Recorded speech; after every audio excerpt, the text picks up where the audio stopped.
उसने अपनी गर्दन को नीचे झुका लिया था, लेकिन मां अभी भी टिकटिकी बांधे बेटी को देखे जा रही थी। फिर से मां मुखातिब हुई, मुझे मिलना है तुमसे, तुम जो भी हो मुझे मिलना है तुमसे,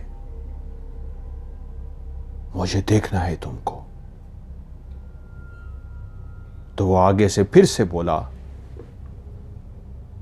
ठीक है, इस जुमेरात को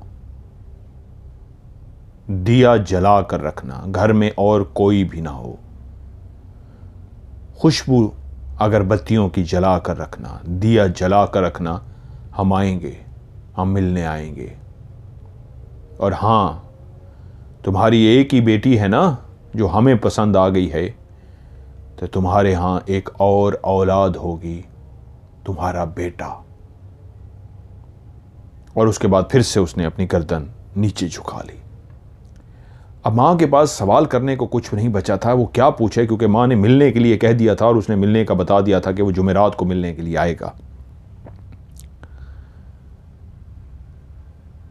मां ने ऐसा ही किया, बेटी से फिर कोई बात नहीं की, जुमेरात का इंतज़ार करती रही कि थर्सडे का दिन आए और वो थर्सडे को उससे मिल सके।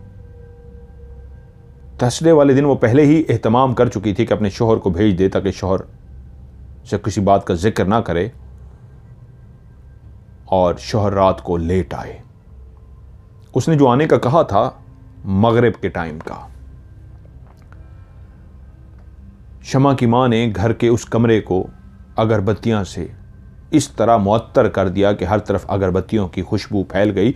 अगरबत्तियां लगाने के बाद उसने एक जगह पे दिया जला दिया, लेकिन उस कमरे में कोई भी नहीं था। उसकी बेटी घर से बाहर गई हुई थी। मां इंतजार में थी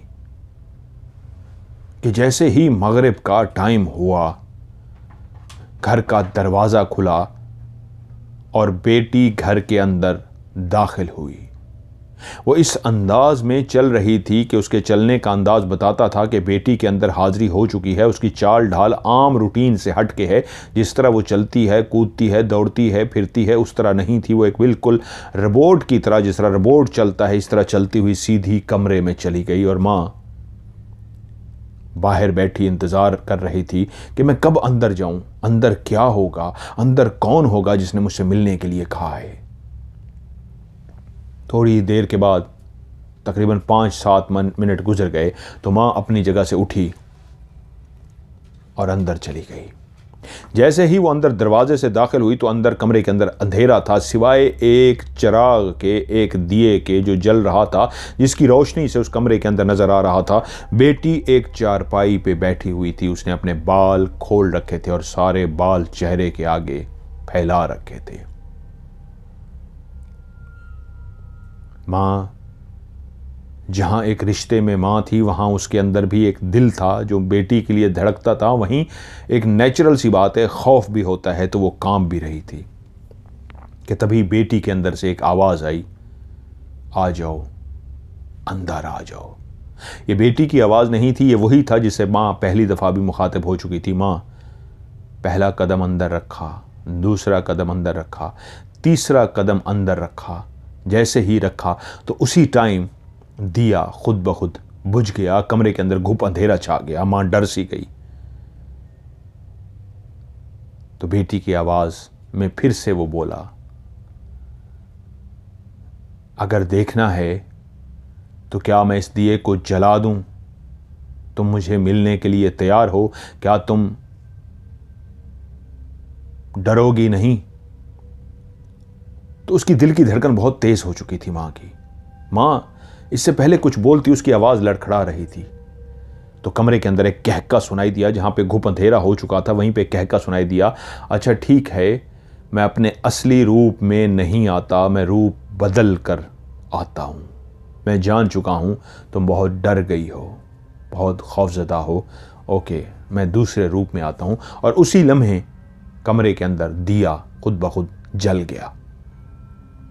जैसे ही दिया जला तो मां को कमरे के अंदर जो घुप अंधेरा हुआ था, अब रोशनी नजर आनी शुरू हुई और उसने अपनी गर्दन जैसे ही घुमाई बेटी तो बिल्कुल सामने बैठी थी, लेकिन उसको लेफ्ट साइड के कोने में महसूस हुआ कि कोई वहाँ पे खड़ा है।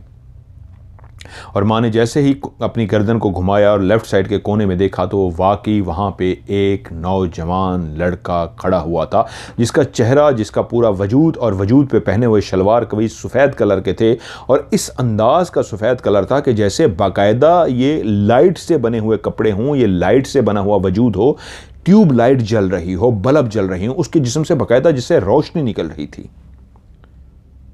यानी वो एक इंसान का रूप तो धारे हुए था, लेकिन ऐसा जिस्म जिसमें से बाकायदा रोशनी निकल रही थी। लेकिन माँ ने जैसे उसके चेहरे की तरफ देखा, वो बहुत हसीन और जमील था। उसके हुस्न के आगे तो उसकी बेटी की भी कोई वैल्यू नहीं रहती थी। उसकी बेटी बहुत हसीन और जमील थी, लेकिन शायद वो एक ऐसा रूप धार के खड़ा था कि बहुत ही हसीन और जमील बन के खड़ा था। माँ ने उसको देखा और देखती ही रहेगी कि ये तो कोई शहजादा है। तो माँ कुछ देर टिकटिकी बांधे उसको देखती रही। बोलने की सकत नहीं रही थी, हिम्मत नहीं हुई थी, तो खुद से बोला, आपने हमें देख लिया है। हम आपकी बेटी से बहुत प्यार करते हैं, और आज आपके सामने भी इसलिए आए हैं कि आपकी बेटी आपसे बहुत प्यार करती है। वो हमसे इस बात का इजहार कर चुकी है कि मैं अपनी माँ से बहुत प्यार करती हूँ, तो उसको इज्जत देने के लिए आज हम आपके सामने आए हैं, वरना हम कभी किसी के सामने नहीं आते। बस आज सिर्फ इतना आपको कहने आए हैं, हम दोनों एक हो चुके हैं। अगर इसको किसी और का होने दिया तो हम फिर इसको अपने साथ ले जाएंगे। जब तक ये हमारी रहेगी तो इसी तरह आपके पास रहेगी, लेकिन जब कभी आपने इसकी शादी का सोचा तो याद रखिएगा, हम इसको अपने साथ ले जाएंगे। और उसी वक्त उसी के कमरे के उसी कोने के अंदर जहाँ पे लाइट जल रही थी, वो खड़ा हुआ था, एकदम से वो गायब हो गया। बेटी उसी तरह सर झुकाए बैठी रही, और फिर से बेटी के अंदर आवाज़ आई, सेम वही आवाज़ जो कोने से उस लड़के के अंदर से जो रूप धार के खड़ा था, शहजादा सा बन के वो जो बोल रहा था, वही आवाज़ फिर से बेटी के अंदर से आई, अब आप जाइए बाहर, हमें इससे बात करनी है। माँ चलती हुई बाहर आ गई, परेशान होकर बैठ गई। थोड़ी देर के बाद, कोई 15-20 मिनट के बाद बेटी उठ के बाहर आई, ऐसे बिल्कुल नॉर्मल सी, और जैसे कोई बात ही ना हो। माँ से बोली, माँ क्या पकाया है आज? माँ जो ख्यालों में गर्क, परेशान, डूबी हुई सोचों में, बोली, हाँ ये पकाया है। माँ उसको देख चुकी थी और समझ चुकी थी कि इसकी शादी की तो ये इसको अपने साथ ले जाएगा, जैसे उसने कहा है। उसकी ताकत का मुजाहरा तो वो पहले भी देख चुके थे, लेकिन बाप बजिद था कि कुछ ना कुछ बेटी का करना है। माँ चुप सी हो गई थी। बाप ने फिर एक कोशिश की, किसी और आमिल को घर लेके आया कि बेटी का इलाज हो सके। लेकिन जब आमिल घर के अंदर दाखिल हुआ तो बेटी उस वक्त घर में नहीं थी। बाप एक आमिल को लेके आया था, वो बहुत पहुंचा हुआ था, उसको बताया जा चुका था पहले आमिल के साथ क्या हुआ है। आमिल घर के अंदर आया, पढ़ता हुआ, कभी इधर फूंक मारता, इधर सूंघता, इधर फूंक मारता, इधर सूंघता, करते करते कमरे के अंदर आया, कहता ये है कमरा जिसके अंदर उसका बसेरा है, यहाँ रहता है वो। और उसी वक्त जहाँ वो कमरे के अंदर खड़ा ऐसे उसके बात कर रहा था, ये कमरा है, उसके बसेरा है, ठा करके किसने दरवाज़ा खोला और उनकी बेटी घर के अंदर दाखिल हुई। और जैसे ही दाखिल हुई, वो सीधी चलती हुई उस आमिल के पास आई। आमिल ने कुछ पढ़ना शुरू कर दिया, और उसने अपनी पोटली सी जो पकड़ी हुई थी, कपड़े की बनी होती है, उस पोटली के अंदर हाथ डाला और कोई पाउडर सा निकाला, और पाउडर सा निकाल के पढ़ के यूं फूंक मारी, वो पाउडर लड़की के ऊपर चला गया। शमा के ऊपर वो बाकायदा पाउडर गया, और जैसे ही शमा के ऊपर पाउडर वो गया उड़ता हुआ, वो सफूफ था, वो पाउडर था, कि शमा के मुंह से एक चीख सी निकली और शमा 2 कदम पीछे हो गई। बाप को भी लगा कि वाकई ये कोई पहुंचा हुआ है, इसके सफूफ ने असर कर दिखाया है, और वो डर के पीछे हटा था, क्योंकि उसके अंदर से जो चीख निकली थी वो शमा की नहीं थी, वो उसी मरदूद की थी। बाप की नज़रों में तो मरदूद था जिसने बेटी को पकड़ रखा था। और शमा जब घर के अंदर दाखिल हुई थी, उसकी चाल डाल बताती थी ये शमा नहीं है, वही है। और सफूफ ने काम दिखाया था, वो चीख मार के पीछे हट गया था। लेकिन उसी वक्त बाप ने देखा कि वो शमा आगे बढ़ी है, और उसने उसको दोनों हाथों से उठा के ऐसे ज़मीन पे पटखा है, जैसे बच्चा किसी खिलौने को उठा के ज़मीन पे पटक देता है, उसने उसको उठा के ज़मीन पे इतनी ज़ोर से पटका है कि उस कमरे के अंदर उस आमिल की चीखो पुकार थी। उसने फिर से उसको टांग से पकड़ा है और उठाकर ये ज़ोर से मारा है, सामने वो जो कच्ची दीवार थी उसके साथ ठा करके वो लगा है और उसका वजूद इतनी ज़ोर से दीवार पे लगा है कि लगते ही वो ज़मीन पे गिरा है और बेहोश हो गया है। एक दफ़ा उठा के उसने उसको खिलौने की तरह पटक दिया और दूसरी दफ़ा उसकी टांग से, एक हाथ से उसकी टांग पकड़ी और उठा के उसको दीवार में मारा है। और उसी वक्त वो आमिल बेहोश हो गया। बाप डर गया कि कहीं मर ना जाए। बाप भागता हुआ आगे गया, उसको होश में लाने की कोशिश करने लगा। उसकी माँ भाग के पानी ले आई, उसके पानी के छींटे मारे और वो कुछ देर में होश में आ गया। अभी तक गुस्से में भरा ही वो शमा वहीं खड़ी थी। वो जैसे ही गुस्से से देख रही थी कि किस तरह की होश में आए, और जैसे ही वो होश में आया वो उठ के बैठा तो उसी वक्त एक आवाज़ जो सुनी, शमा वहीं खड़ी रही। बाप ने भी सुनी और माँ ने भी आवाज़ सुनी। उसके मुंह पे जैसे कोई थप्पड़ मार रहा, ठा ठा ठा, कभी इधर हाथ रखता, कभी इधर हाथ रखता, कभी कमर पे हाथ रखता, जैसे उसको कोई थप्पड़ों की बारिश कर रहा हो। अपने आप को बचा रहा था और वहीं पे जूते फेंके और दौड़ते हुए उसने आखिरी जुमला जो घर वालों को कहा था, उसने कहा था, मेरे बाप की भी तौबा जो मैं कभी इस गांव में भी आ जाऊं, मुझे माफ़ कर दो, मेरे बाप की भी तौबा, मुझे माफ़ कर दो, मैं इस गांव में ही नहीं रहूंगा। और वो भाग गया। और उसके बाद शमा की माँ आगे हुई और अपने शौहर से बोली, मुझे पता नहीं था, अगर मुझे पता होता मैं आपको कभी भी इस आमिल को बुलाने न देती। आइंदा आपने कभी किसी आमिल को नहीं बुलाना। अगर आपने कभी किसी आमिल को बुलाया तो आपकी बेटी की जान चली जाएगी। और उसी वक्त शमा जो पास खड़ी थी वो जोर से धाड़ी, इतनी जोर से धाड़ी कि बाकायदा उस घर के अंदर जैसे जलजला आ गया था। और उस धाड़ने से वालिद को एहसास हुआ कि वो कितना ताकतवर है। उसके धाड़ने से पूरे घर में जलजला आया था, जैसे वो शदीद गुस्से में था। और उसी वक्त शमा गुस्से से बाहर चली गई और माँ ने कहा, देख ली उसकी ताकत, एक चीख ने पूरे घर को हिला के रख दिया है, आइंदा मत कभी करना। मियां बीवी जवान थे और बीवी ने वो सारी बातें बता दी कि कैसे मैं उससे मिली थी और उसने क्या मुझसे बातें की थी और कहा था तुम्हारे यहाँ एक और बेटा भी होगा। यूं दोनों मियां बीवी खामोश हो गए। अब कभी कभी शमा घर से बाहर चली जाती, घर में रहती, कोई कुछ उनको नहीं कहता था। और ऐसा ही हुआ। कुछ अरसे बाद शमा की माँ फिर से माँ बनने वाली हो गई और उसके यहाँ एक बेटा पैदा हुआ। शमा का जो वालिद था, जिनको कहानी सुनाते हुए आसिफ ने कहा हम चचा कहते हैं, ये मेरे वालिद साहब के मुलाजिम थे। हमारे जो घर थे, ज़मीनें थी, चीज़ें थी, उनका सारा ख्याल रखते थे। जिस घर की कहानी आसिफ ने कहा मैं सुना रहा हूँ, उसी घर में पीछे वाली साइड पे कुआं था और आगे घर था। ये भी एक बड़ा अच्छा घर बना हुआ था। कहीं मेहमान वगैरह आ जाते तो वहाँ पे ठहराते। तो वहीं पे वही हमारे चाचा, उनकी बेटी, उनकी माँ और उनके यहाँ जो एक छोटा बच्चा पैदा हो चुका था, वो वहीं रहना शुरू हो गए। वाले साहब कभी अगर आते तो वो मकान को खाली करके शिफ्ट हो जाते, लेकिन यहाँ वाले साहब रहते नहीं थे। कोई मेहमान वगैरह आ जाते, वो बहुत कम, लेकिन ये घर उनको ही एक किस्म का दिया हुआ था। वक्त गुजरता रहा। छोटी उम्र थी जब से उसके अंदर हाजिरी होनी शुरू हुई थी, यहाँ तक कि उसकी उम्र 24-25 साल, 26 साल हो गई। और उसका भाई भी तकरीबन 3 से 4 साल का हो गया था, या 5 साल का। अब हाजिरी बहुत कम होती थी, लेकिन उसके अंदर वो दीवानगी, वो बातें, सारा कुछ वैसा था कि वाले साहब को, शमा के वाले साहब को, जिनको हम चचा कहते हैं, किसी ने मशवरा दिया, अगर तुम अपनी बेटी की शादी कर लो तो वो इसके अंदर से चला जाएगा। कई केसेस ऐसे हुए हैं जब लड़की की शादी कर दी गई है तो उसके बाद वो चला जाता है। खामोशी से उसको पता ना लगने दो और उसकी शादी कर दो।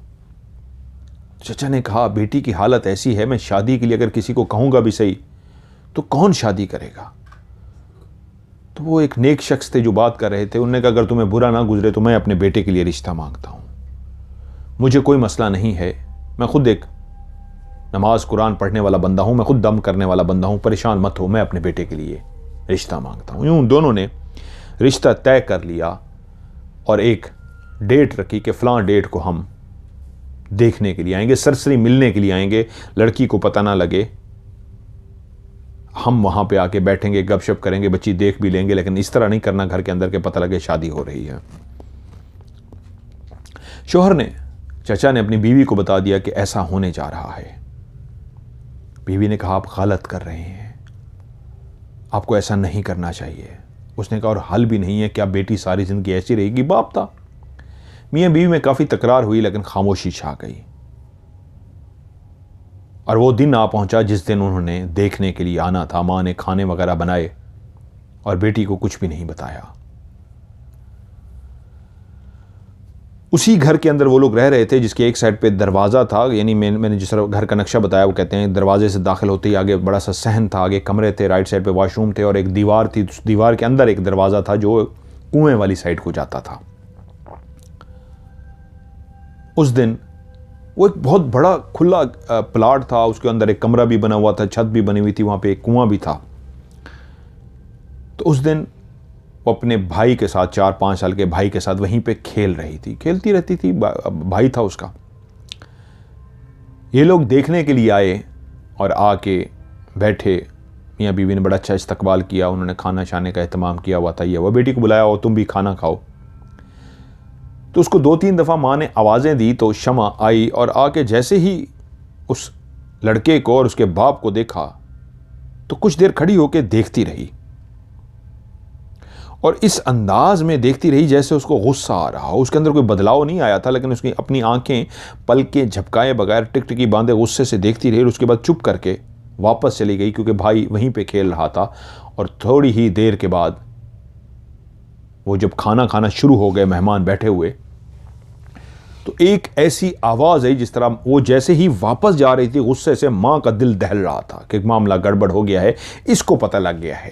क्योंकि माँ जानती थी, मैं एक दफ़ा इसका पीछा करके गई थी, पीपल के दरख्त के पीछे ये मुंह करके बैठी थी, तो इसको पता लग गया था। तो अभी भी इसको समझ लग गया ये लोग क्यों आए हैं।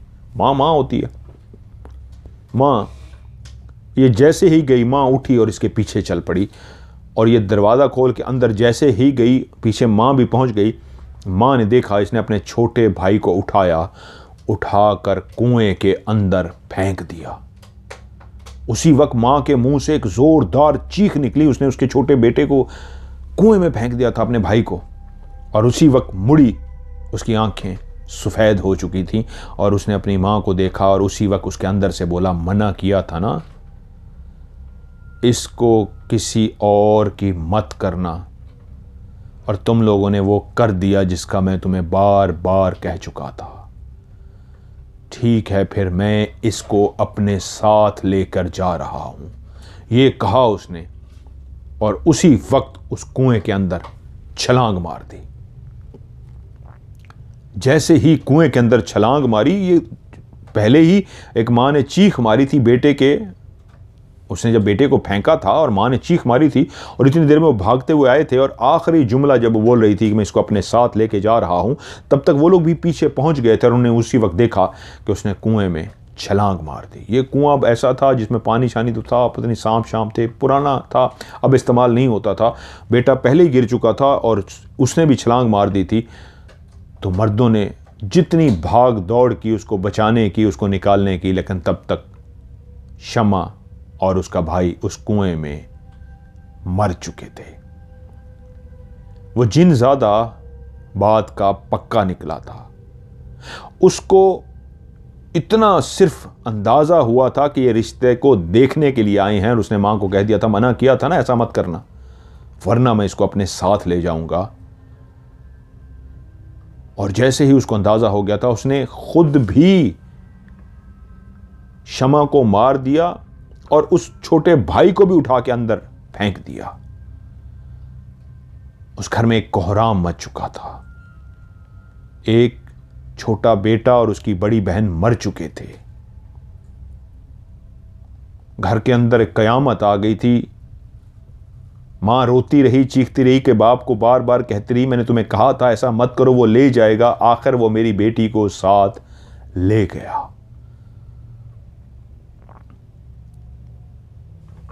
एक मरने वाले घर के अंदर ताजियत करने का ताना बाना बन जाता है। लोग आए, ताजियत की, आहिस्ता आहिस्ता उस घर के अंदर वो जो एक रश लग गया था ताज़ियत करने वाला, एक मरने वालों को तो कब्र के हवाले कर दिया गया निकाल के। लेकिन जब घर खाली हो गया तो उस घर के अंदर 2 फर्द बचे थे, चाचा और उसकी बीवी। शमा और उसका भाई जा चुके थे कि ये उनको मरे हुए 4थी या 5वीं रात थी। मां जाग रही थी, उसको नींद ही कहां आती थी। बाप शायद सो रहा था कि उसी वक्त एक जोरदार कहके की सुनाई दी। ये कहका किसी और का नहीं, उसके छोटे बेटे का कहका था। और उसके पीछे एक आवाज आई जो किसी और की नहीं, शमा की आवाज आई थी। मां छलांग मार के चारपाई से उठ के बैठ गई कि ये क्या हुआ है। अभी तक आवाज क्लियर आ रही थी, शमा और उसका भाई जैसे खेल रहे हों। मां बगैर जूती पहने अपनी चारपाई से उतरी और तेजी से चलती हुई आई तो मां को लगा वो दरवाजा जो बंद था, जिस साइड पे कुआं था, वो दरवाजा खुला हुआ था। परली साइड पे रोशनी नजर आ रही थी और वहीं से शमा और उसके भाई के खेलने की आवाजें आ रही थी।